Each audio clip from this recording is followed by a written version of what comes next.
have, well, as many of our speakers have done, travelled a fair distance, but they have travelled from the Dingle Peninsula this morning and got here for lunchtime, which is great. I'm really delighted to be introducing Deirdre from the Dingle Hub and Dinny Galvin, also from the Dingle Hub, but from the West Kerry Dairy Farmers Sustainable Energy Community as well. Their reputation precedes them. I've heard a lot about the projects that are emanating from the Dingle Hub over the last number of years. It was set up in 2017 as a working space, I suppose, and an enterprise space, and it has mushroomed into a variety of different things, and the word ecosystem is what just came up there at the tea break, driven by some very innovative people who went above and beyond the job and the brief, and a lot of volunteers and a lot of connecting in different projects and different people. So Deirdre is the Hub manager, and the Hub's mission is to create a more sustainable future for the Dingle Peninsula, environmentally and economically, and to transition the peninsula into a low carbon society. So Deirdre manages the Hub itself, is committed to building, I suppose, this ecosystem. The job is bigger and bigger as it moves along. Dinny, I heard about first as perhaps the first person who kind of redefined what sustainable energy communities might be. Sustainable energy communities had typically always revolved around a place, a village or a town, and I think Dinny saw the opportunity for it to be sectoral and maybe bring groups, in this case the farmers, together. And I think, am I right, Dinny, the West Kerry Dairy Farmers Sustainable Energy Community was the first sectoral one in the country, and it has led as a model. I know that now there's a tourism specific one, I think, which might have also been the brainchild of Dinny, being developed in Dingle as well, and it's set as a role model for other places. So to tell us a bit more about sustainable energy for a sustainable future on the Dingle Peninsula, I'll welcome first Deirdre, and she will be followed then by Dinny. Thank you very much. Gur míle mágad Tina agus gur míle mágad Seasach den Cuireadh and Loudlive. We're really delighted to be here, and thank you for the invite, and a very comprehensive introduction there will allow me to run straight into what I have to say. My job today is to just maybe give you a sense of the Dingle Hub and where it came from, its background, and to frame the context for which the West Kerry Dairy Farmers Sustainable Energy Community emerged. So, and Tina's job is to keep me on track, so don't overdo it and let you listen to Dinny. So for those of you who might not be familiar with Craigavon or the Dingle Peninsula, it has a population of just under 13,000, but we do see visitors in excess of 1 million annually, and that gives us a lot of opportunities. Our two main sectors on the peninsula are tourism and agriculture. But I suppose traditionally the two sectors have never really crossed paths, and there's so much opportunity to do that. And that is what a lot of the work of the Hub is going in that direction, to identify those opportunities and to support the businesses locally to avail of them. I suppose we've a number of plans done for the area, and it started with an energy master plan and also a demographic and socio-economic plan, and some interesting statistics there. I might talk a little bit more in depth on the energy ones later, but just to look at the largest employment category there of other at 26%. It includes that word pluri-activity. And what I see around me on a daily basis on the Dingle Peninsula is people with multiple income streams. We have farmers who have jobs off the land as well, who may be working with small tourism businesses, or they may be teachers, or they may be working with the Hub now, as we have some farming members as well. But people have multiple income streams, and that very much led us in the Hub to adapt the language of our mission, and that is to build this sustainable community and create that ecosystem that will facilitate the creation and maintenance of well-paid year-round incomes on the Dingle Peninsula. To try to explain, I guess, how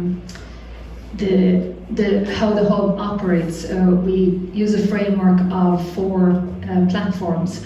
The first platform here is to provide shared workspace and facilities. So when we opened up in 2017, it was providing desk and office space for remote workers and small companies.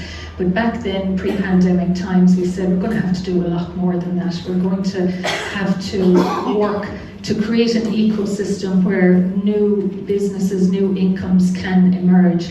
And the areas that we're going to focus on are sustainability, the digital transformation, and the creative industry. So that's platform 2 over there to your right. And that is really looking at the EU twin track strategy back then to say, well, that's where the opportunities of the future are going to be. And we layered on the creative industries as well, because Dingle is a magnet for creative people.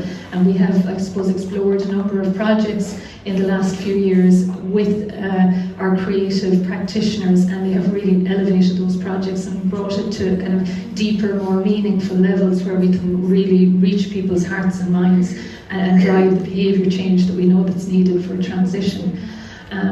Out of those, I suppose, that ecosystem, we're core funded in the early days by Enterprise Ireland, and all throughout really they have come with a funding mechanism to support us, so very much driven by economic impact on the peninsula. So when we initiate activities, we're looking to work with those SMEs and those sole traders to see where are the opportunities for them in this. And that's platform 3 there, and that is really, there's a list of companies there that have benefited, I suppose, from being participating in this ecosystem.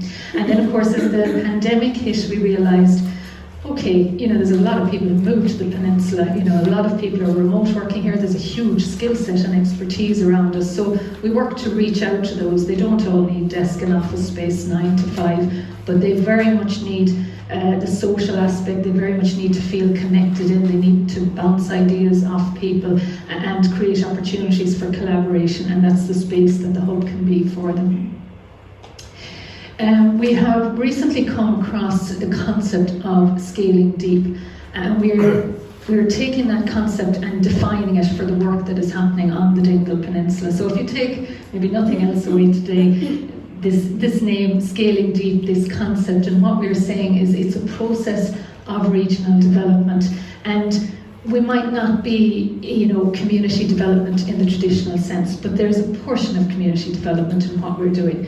We're not maybe the hard enterprise development, we're not an accelerator hub, but we are certainly providing opportunities for companies and people to I suppose avail of economic growth and economic opportunities. And when we talk of infrastructure, you know, we're not building roads on the peninsula, but we're certainly working with our local link carry services to ensure we have the bus services that people need. So it's kind of in the middle of all, infusing all those together, and then working with, I suppose, the assets of the place. We know it's agriculture and tourism on the Dingle Peninsula. In other areas there will be other assets, and it's drawing from them and then working with them and contributing to them.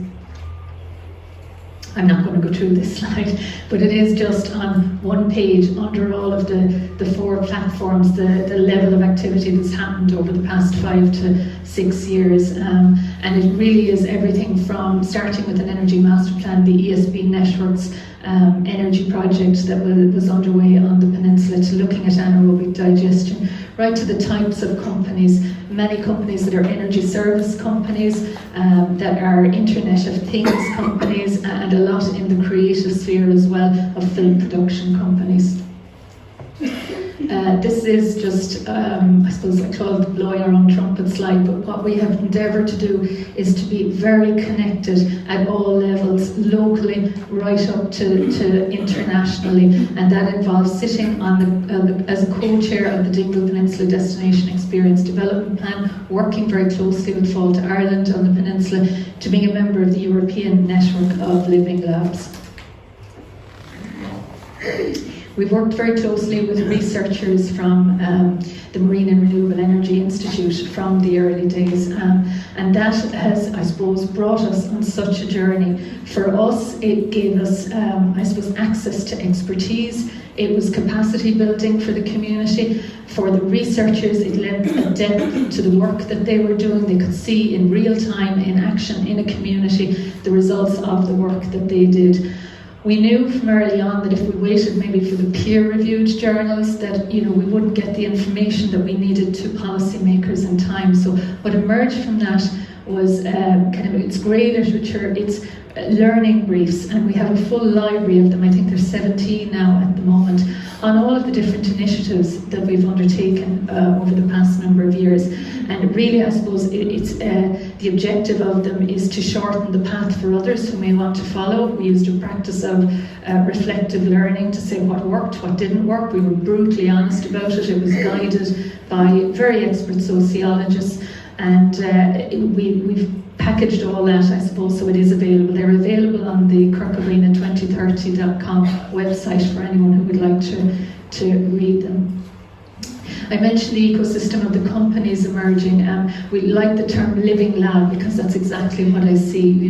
We have networks of people who are eager to try out new things, to be at the cutting edge, and I suppose our farmers are a prime example of that, but I'm going to let Dinny talk to that afterwards. But the type of companies that have benefited from this, there's a company, Netfasa, the Internet of Things. They've been working with us on the precision farming projects, and I know they're now working with Taoiseach looking at slurry monitoring across the country. We've had a domestic electrical contractor on the peninsula, which was two brothers who were involved in a project in 2019 installing batteries and solar PV. They started up a business called Solar Bio for the installation of solar, and their business has gone from strength to strength, from their market on the peninsula, really they're nationwide now, and they're providing a lot of employment locally. To DC6 Technologies, who are energy specialists, and they've been working with us on sustainable energy communities. Our energy master plan, the baseline year was 2016. We've since actually updated to 2019 in line with the decarbonisation zone and the local authorities' climate action plans. But the baseline year of 2016, and the figures stayed pretty much the same.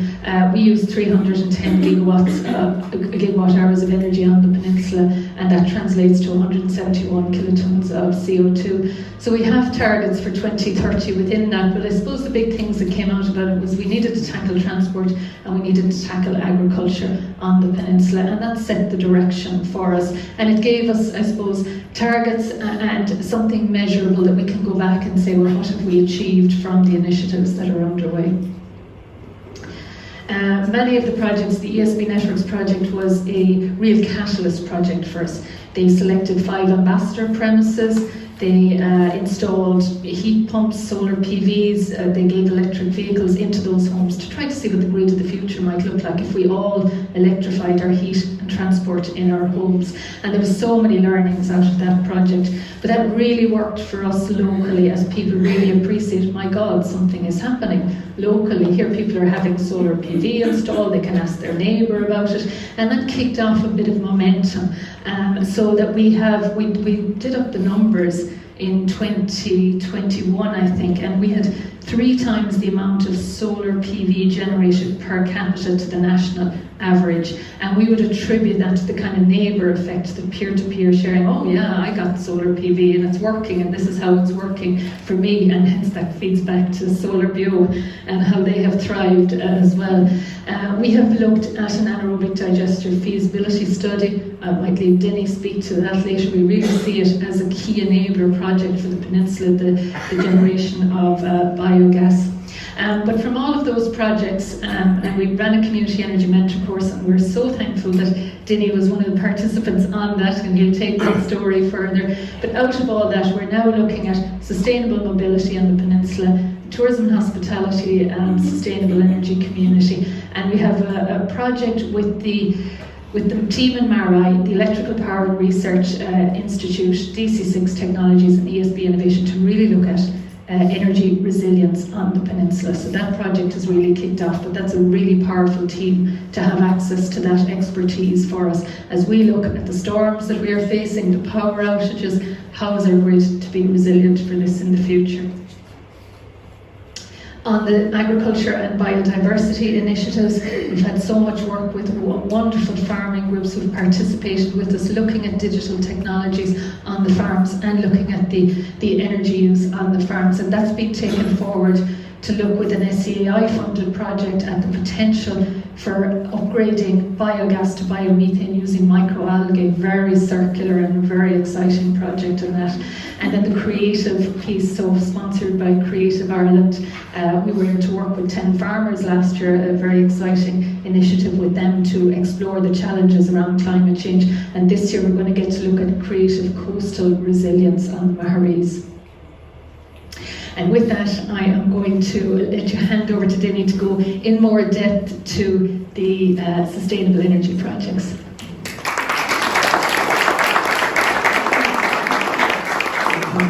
Hi everyone, I'm Dinny Galvin. I'm agricultural liaison with the Dingle Hub. I suppose my first involvement was on the Dingle ESP project. I was chosen as an ambassador. I love electricity. I've been messing with it all my life. I got put back on my arse a good few times as well. But I'm like a clown when I go back in the ring and I take part again. So that was fabulous because I had a big interest in electricity. And I suppose it was back in 18, an energy mentor course, as Deirdre mentioned, came up. 12 people on the peninsula took part in that. Wild horses wouldn't keep me away because anything to do with electricity, I wanted to be involved in it. So I was one of 4 farmers involved in that. I was the only dairy farmer. And on one particular day we had a professor and his idea to sort out all the greenhouse gas and the climate was cut the national herd and get rid of the farmers. So it didn't go down too well with me at all. I was like the Dingle steam train. There was steam coming out of my ears, but I couldn't say anything. So the course was fabulous. We looked at all types of renewable energy, from solar PV to wind to anaerobic to tidal power, absolutely hydro, which is another story.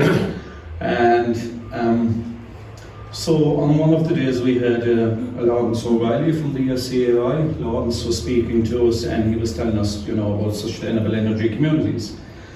So I just started thinking and I said, Lawrence, would there be any chance we could set up a sustainable energy community of dairy farmers? I'd say he thought I had 2 heads for a while, but he acknowledged that, possibility. So I came home and I rang a couple of my friends in the farming industry. I'd be an advisor to the Kerry Agri. And they said, yeah, this is a good idea. We have to look at energy on the farms. I suppose with the view at the time that we were looking at energy, but energy was going to bring down our carbon emissions. And I still believe energy and carbon emissions are very, very closely related. So off we went. We selected a steering committee of 9 people. We had a couple of great people, a lady from the ESB, we had Deirdre here from the Dingle Hub, a Katrina Fallon, who was our secretary, 3 other farmers, dairy farmers beside myself, and we applied to the SEAI for funding. We got the funding. COVID hit, and I suppose only for Zooms things would have been very awkward, but we were able to meet every so often on Zoom, and we kept the momentum up and we kept going. We reached out to the farming community, and there's 120 dairy farmers from Camp West in our part on the peninsula, and they were all interested. I was amazed, but they were all interested in getting involved and looking at energy on the farms, because it is a big cost to us. And we got our funding, and as part of that there's a device there on the right hand side called a Wattrix. We chose our energy consultant. We had hired an energy consultant to do the energy master plan. They were DC6 from Cork. And they put in this device called a Watrix. So that little black box is inside my plant room in the milking parlour. It's tapped onto every outlet from the ECB board, the electric board, so I can see exactly. I have an app on my phone. I can see exactly what it costs me to heat the water, cool the milk, pump water around the farm. Couple of alerts on it as well. One of them was the water pump. If the water pump ran solid for a while, I would get an email on the phone, which was great last summer on one particular day because I got an alert that the pump had ran for 16 hours. So I was able to go back to the field where the cows were the day before, and lo and behold, so the ball cock was pulled off the top, and but that saved me a pile of time. Otherwise I could be days looking for a leak that was under my eyes, but I didn't know. But it's fabulous to have the cost. If I change my electricity supplier, I have to input so that the cost will change. But I can see exactly, what it costs to heat the water, cool the milk, any sockets, lighting, absolutely anything. So the Energy Master Plan took a bit of time. One of the findings was kind of took the wind from us. So of 100 dairy farmers surveyed, we were burning almost €1 million worth of ag diesel, and there was no silage contractor involved in that, and that was a frightening figure just for the 100 dairy farmers. So that kind of made us think a bit more seriously about biomethane. Out of the Energy Master Plan, it's published, it's there for all the dairy sector in the country. Heat recovery was a big winner. So you'd be taking the heat from the cooling, but anywhere there's a compressor, it's drawing in air to cool gas to make ice. But instead of drawing in air, you pass the gas with water, but the gas in turn heats the water. So I have 500 litres of water every morning at 55 degrees. So that's a fabulous amount of water to have from a cooling process that's just going out the window anyway, So that came out on top, and then the PV was second. But due to the grants and everything, we had to kind of progress. The TAMS grants came in, and the microgeneration grants came in as well. So we had to progress, and we did online surveys of the farms just to speed things up, and we had about 68 farmers very interested in solar PV, and so that's now down to about 50. We put out our solar tender to 11 companies, 7 came back. We brought that down to 3. We interviewed the 3, and we chose our solar bio, who came out on top of that process. It was the steering committee was involved, so there was input from everybody. It wasn't a standalone decision, so we're delighted. So as of last week, there's 50 farmers ready to go now. Solar Bio will have to just come out and advise them on what system would be best for their farms. Because no two farms are alike, even though we all milk cows, you have different orientation of roofs and you have different energy demands. You might have 3-phase power and single phase, which can make a big difference to how many kilowatts you can install. So a great study, and it's great to see, the outcome from it, and that information in my pocket every day. I won't look at it every day, but if I think there's something wrong, it's fabulous. Okay. So I suppose, look, like I say, I love electricity, and while we were doing this, we had our Zoom meetings, and I was saying, I worked in the buildings as well for quite a few years, and I had worked upstairs in a pub restaurant, and it's quite a busy place in Dingle.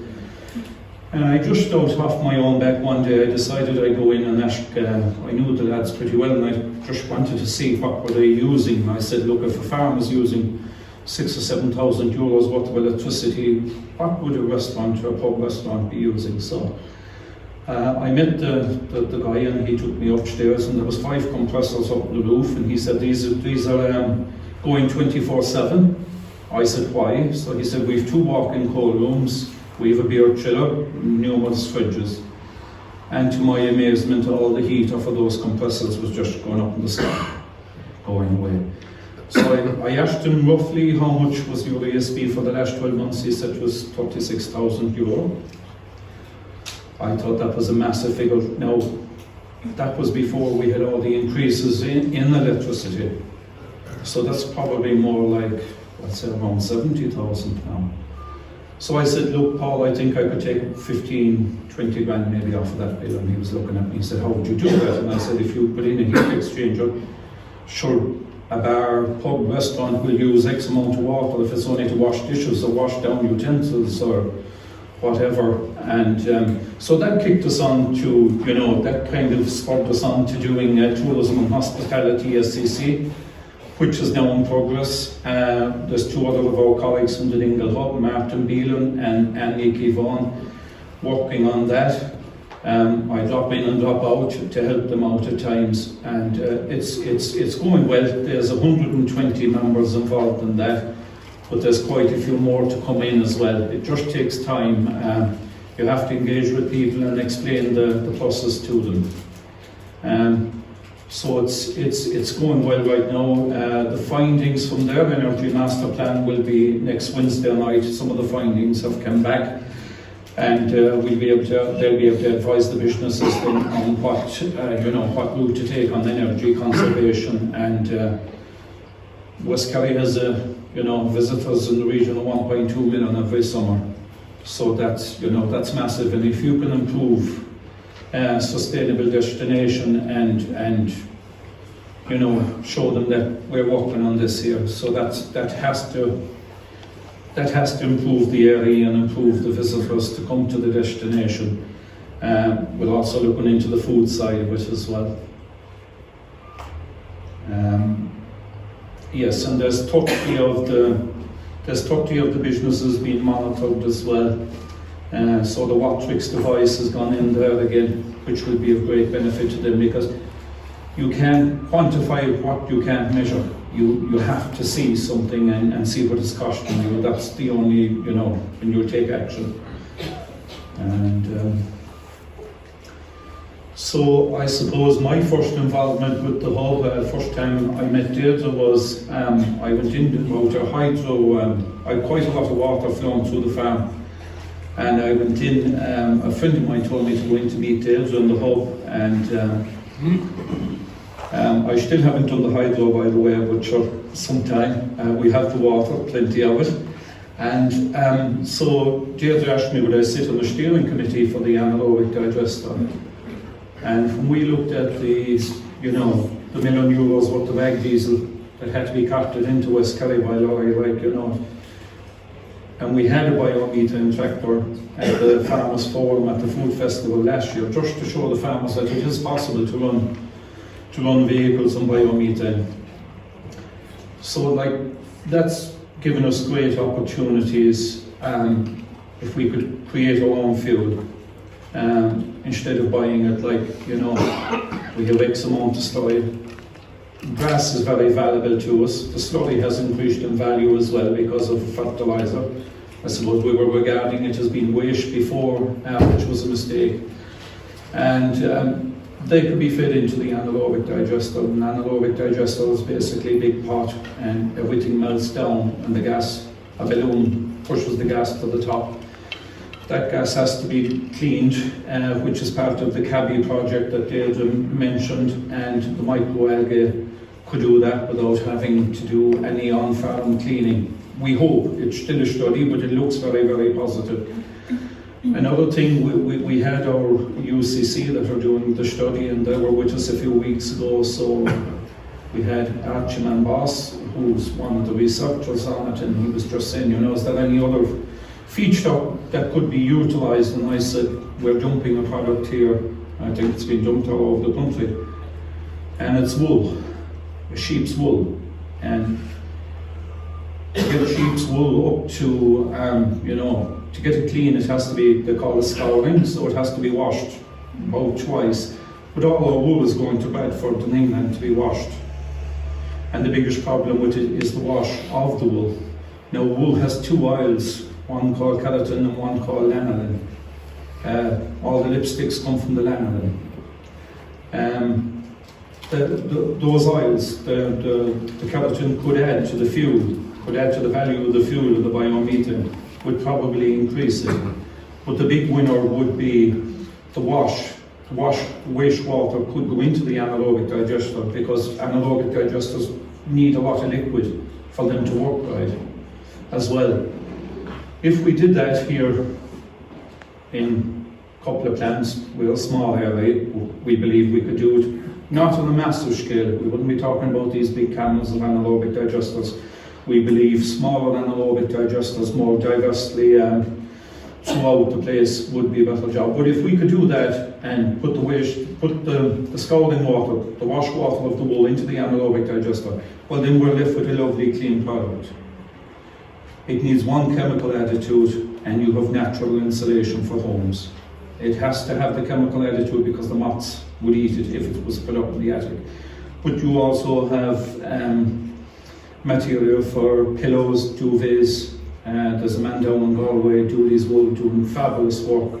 But again, all the wool has to go over to Bradford to come back. Why are we sending all our wool to England when we can do something like this at home and probably add to the fuel? And we need to build so many houses, it's ridiculous, you know. We have the insulation just to make it work. To me, and I know to Deirdre, and we're involved with quite a lot of people, but it's a biocircular economy, and we try to join the dots all the time. And to know, if you can join the dots and put your wool and just keep joining the dots, you will get there. Like, I think it's definitely the way to go. As I say, the biomethane, tractors, cars, it could be used for, you know, in some of the other countries it's been put into cylinders, it's been used for cooking, it's been used for everything. And we also have the marine industry, so that's me.